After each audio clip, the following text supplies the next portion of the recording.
Hello everyone, and welcome to video number 4 of the Down and Dirty Freight Car Weathering Contest, sponsored by MidwestModelRailroad.com, hosted by Ron Marsh of Ron's Trains and Things, and co-hosted by Eric Hall of MRO.com. First off, I want to thank the people at MidwestModelRailroad.com for sponsoring this project, and thank Ron and Eric for their contributions to it. For me, it has been challenging, but at the same time, a lot of fun. Before this contest started, I had done absolutely no weathering on freight cars. I did weather some military models that I built back in the mid-70s. I do have some old tricks I use in painting models, but some of this stuff that I'm doing today I've seen in YouTube videos. My first car to weather was a Penn Central crane tender. As the layout I am building depicts Penn Centrals from the years 1968 to the year 1976, I especially wanted to have a PC work crane on the track, and I figured the best way to do this is to paint it up and weather it in the contest. Now we have a prototype picture here coming up. Okay. And this prototype pic that you're going to see here, this did not really help me out a lot. It did show how the Penn Central paint fades to a very light green over time. It showed me a tool shack on a flat car, which the flat car I have did not have one. This second prototype photo shows a Penn Central wheel car, which looks a lot more like the model I have here. I did use this picture as a guide to place the decals on the flat car, and you'll notice the PC letters here on the left, towards the middle the road number, and more towards the right the mating worms, the PC symbol. I obtained these photos from railroadpicturesarchives.net. This site has a lot of prototype photos and was very useful, and there will be a link to it at the description in this video. I did have some problems with the flat car painting. It took a while to get the Penn Central color right, and it looked great until I hit it with an overcoat which is supposed to be a matte finish. This coating turned out to both darken the paint and make it glossy. I attributed this to the temperature being too low. At the time it was very cold outside, and I do not have a spray booth, so I had to work in a room that wasn't heated, that we didn't live in, and the overcoat I purchased was not really designed for use on models, and it produced quite a bit of gloss. I would have been a lot more pleased with a dual coat more design with the modeler in mind, like Tesser's dual coat, which I used years ago on my military models with great results. Matter of fact, I just brushed it on. It didn't even come in a spray can.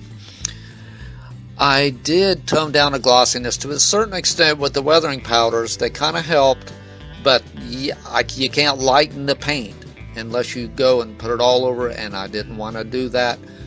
I continued to use this clear coat just to seal the decals, because decal set that I had, which was Tesser's, didn't do that good of a job. But I masked things off and concealed it more so that I didn't end up putting it all over the model.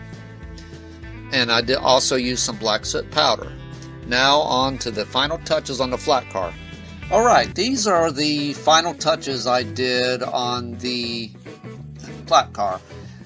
I used my brush, this big plastic brush, to scrape out more of the paint off and get take some of the rust powder down, because there was a lot, and kind of toned it down a little bit.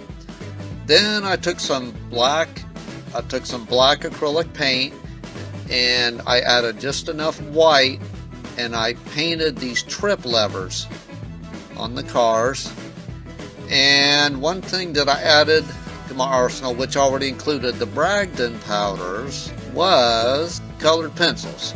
Because I had some at the house, I went and bought me another set of them, and I used this colored pencil to go along the framework, and I think I did some corners with it also. Later I had to use a pencil eraser to kind of tone it down in some areas. It was a little too hard, but it kind of did help out a little bit. And I also used some of this on the crane as well. And also I used the Bragdon powders. I took a skewer, and I kind of made some rust streaks on the sides of the flat car here. Yeah, I did do that on both sides. And see there I did that, and I think there's a shot of later I'm using a brush on it to kind of soften it a little bit. But basically those are the main touches that I did. Yeah, there's where I'm softening this up with just a soft brush, using a paintbrush on it. These are the finals. This may be the picture that I'm sending in to Midwest Model Railroad. I do not know, but that's there. I'm happy with it. I did the best I could on this, and I think for how long it's been since I did it, it came out very good. So I'm very pleased. So now we will move on to the crane. Okay, here's the crane. I totally restrung the crane, repainted it. I'm pretty pleased with it, and came out pretty good. Had some drawbacks though. When I looked at this, when I did video 3 at the end, when I got done of putting all this soot and powder on it, it looked too bright. I needed to, at least the sides of the cab needed to be toned down some, and so I took a magic pad, buy them at the dollar store, and I put a little bit of water on it, and I blotted it out to where I got this down. Just kind of took it down some, mainly on the sides, a little bit on the top, but mainly on the sides of the cab. The top of the cab I wanted to leave a little more dusty, so you see me doing that.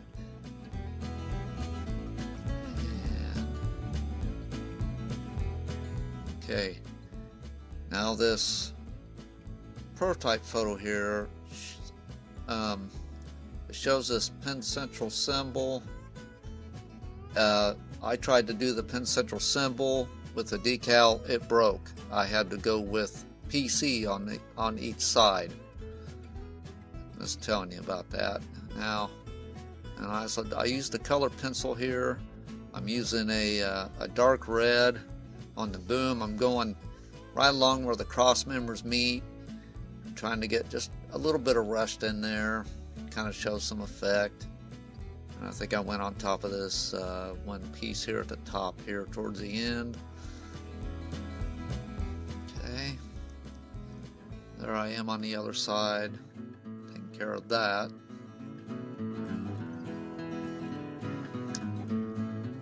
Just a touch. Tried not to put it on too heavy. There was where I got that little piece on the side there. Okay, and should be the part where I'm doing. Yeah, I go down the side here. I sharpened pencil real sharp so it would fit right in that corner. Okay.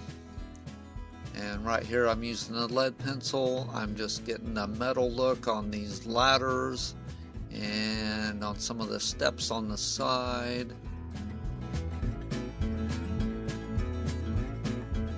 That one there. A couple little things on the side there. I was just trying to give it a worn metal touch where it's been walked on a lot, used a lot. Okay. See, I did some touch-ups. Here's where I work on the hook. I'm using the pencil on the double-ended hook. The single hook is okay, but the double hook got handled a lot. Had to redo it again. And right here, I'm touching up on that. Okay, everybody, this is the last clip where I'm using a colored pencil on the roof to do some streaking of water and stuff like that. Then later I use a eraser to dampen it down. This is the last final touch-up, and here are some finals coming up of the crane. I wish you guys all the luck. Thank you very much. This has been a wonderful contest. Thank you. Bye.